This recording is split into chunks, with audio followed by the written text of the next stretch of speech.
দর্শক আজকে চমৎকার একটা লিভিং রুম দেখাবো, কম খরচে কিভাবে এত সুন্দর একটা লিভিং রুম করবেন। ভাই এখানে কি কি কাজ করেছেন? ভাই আমরা এখানে প্রথমত একটা টিভি ইউনিট করেছি, ঠিক আছে, খুবই চমৎকার একটা টিভি ইউনিট করেছি। এখানে একটা শু বক্স করা হয়েছে, এগুলো একটা শু বক্স। আর এই পাশে একটা জায়গা খালি ছিল, এটাকে আমরা একটা শু বক্স করে দিয়েছি। এবং কি একটা আপনার পেস্টিং করে দেওয়া হয়েছে, যেটা খুবই আপনার সাদা এবং গোল্ডেনের সমন্বয় করে একটা করা দেওয়া হয়েছে। আর উপরে একটা সিলিং করে দেওয়া হয়েছে, খুবই চমৎকার করে একটা সিএনজি কাটিং করে সিলিং দেওয়া হয়েছে। ওকে, তো এই ধরনের ডিজাইন যদি কেউ করতে চায়, আমরা পাশাপাশি আরেকটা রুম দেখাই দিই। আমরা একটু ডাইনিং রুমটাও দেখাই দিই পাশে। জি জি আসেন, ফোল্ডিং ডোরটা একটু দেখান। জি জি আমরা চমৎকার একটা ফোল্ডিং ডোর করা হয়েছে, ঠিক আছে। আসেন ভিতরে যদি আসি আমরা।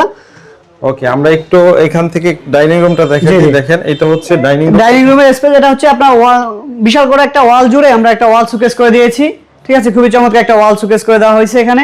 তারপরে এর পাশে আমরা আরেকটা ডিনার অর্গান করে দেওয়া হয়েছে, খুবই চমৎকার করে একটা ইউনিক সিস্টেম এটা ডিনার অর্গান করা হয়েছে। ওকে, তো এই ধরনের লাক্সারি ইন্টেরিয়র ডিজাইন যদি কেউ করতে চায়, স্ক্রিনে নাম্বারে যোগাযোগ করবেন। সারা বাংলাদেশে কাজ, সারা বাংলাদেশে 64 জেলায় আমরা কাজ করে থাকি।